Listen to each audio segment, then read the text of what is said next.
नमस्कार जय जगन्नाथ मु सौम्य स्वागत करुच्ची आपण मानकु सत्य डेवोशनल यूट्यूब चैनल को। तो चलंतु आरंभ करिबा महापुरुष अच्युतानंद दासंक कृत 46 पटलर षडविंश पटल सप्त पंचात्मिक तत्व। अच्युत उवाच निराकार पादे पड़ी पचारे अच्युत बुझाई कहंतु प्रभु पंचात्मिक तत्व। पंचमाष्ट गुण भेद संधि कथा मान कहिण संशय मोर करंतु मोचन। निराकार वाच शुणतुरे पुत कहिबा एकथा चक्र को मनरे धर पुरुष प्रकृति विकृति बलरे लगाई अछंती खेल।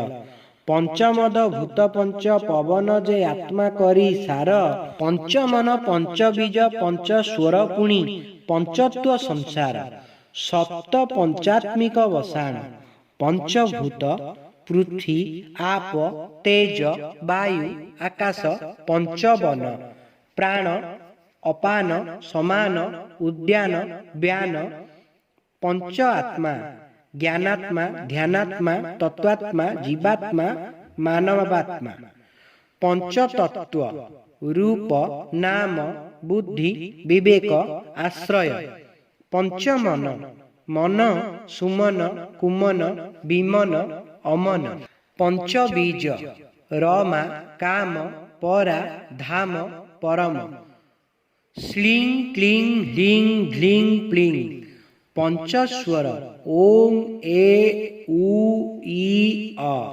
ए अटई सप्त पंचात्मिक भेद एकरु अनेक हेले जीव देहे तोते बुझाई कहिबा जोग शास्त्र कथा बेले। ए महाविषम हेतु करिथिबु पंच मंदिरे बसाण सातकु धरिए मंत्र अक्षर रे स्वर शबद भियाण।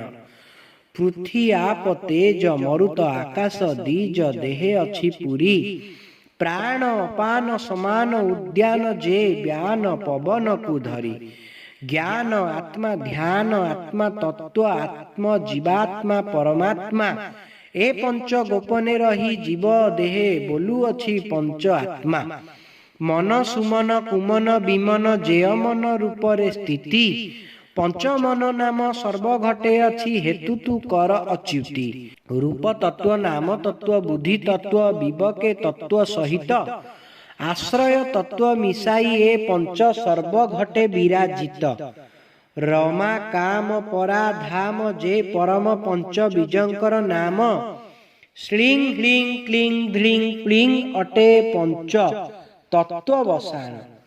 पुणी हेतुकर अच्छी पंचस्वर ओम ए उ ई अ सही ए पांच भेदिले स्वर ज्ञान आपे हेब तो हृदय स्थापित।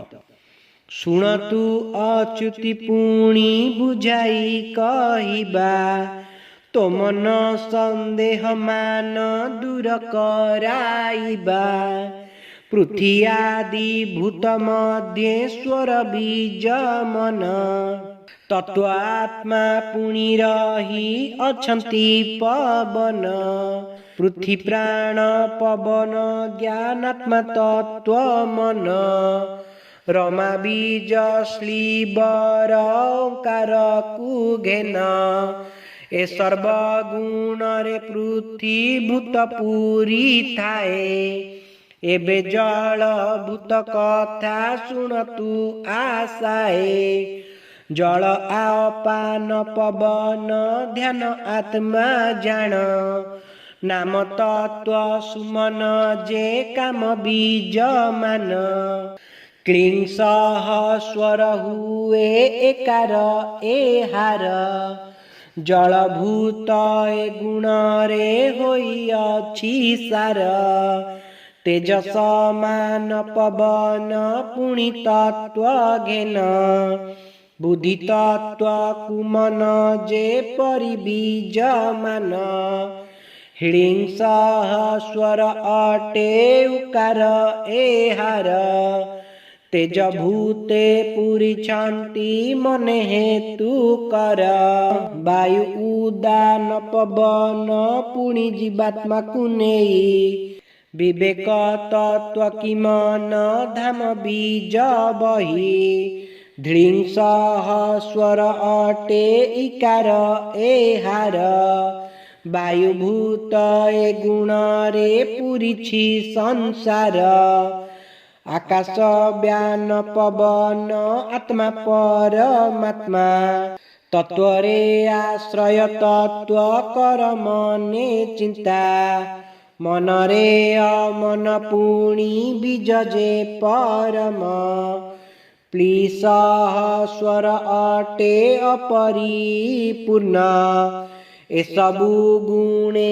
आकाश अटे बलियार जोग तत्वे ए सबूर करिबा विचार सप्त पंचात्मिक विधि एही परि हुए जीवर उत्पत्ति स्थिति पुनि लय जाए ए तत्व अटे कठिन हेतु रख खाली चिंता बळे अचिंतार भय जीव चाली जल स्थल आकाश रे सबु अछि पुरी मिछे जीव मुमु करी दिने जाए मरी काहार नाही कि किछि के नुहे कारण उत्पत्ति स्थिति लयर न हुए बारण ए तत्व तू मने रख न कहिबु आने ब्रह्म ज्ञान मूर्ख केबे न शुणिब काने तू जेणु भकत श्रेष्ठ तो आगे कहिली पंचमाष्ट कथा एबे शुण करे न डेरी भकतर रस सार शुणी हुआ तोष हस्तरु निस्तर कहे अर्थ त्राण दास इति श्री 46 पटले अच्युत निराकार संवादे सप्त पंचात्मिक तत्ववर्णने नाम 26 अध्याय। जदि आपण मानक आमर ये भिडियोटी भल लगता है तेबे आम चैनल को लाइक शेयर सब्सक्राइब करने को अनुरोध। जय जगन्नाथ जय पंचसखा।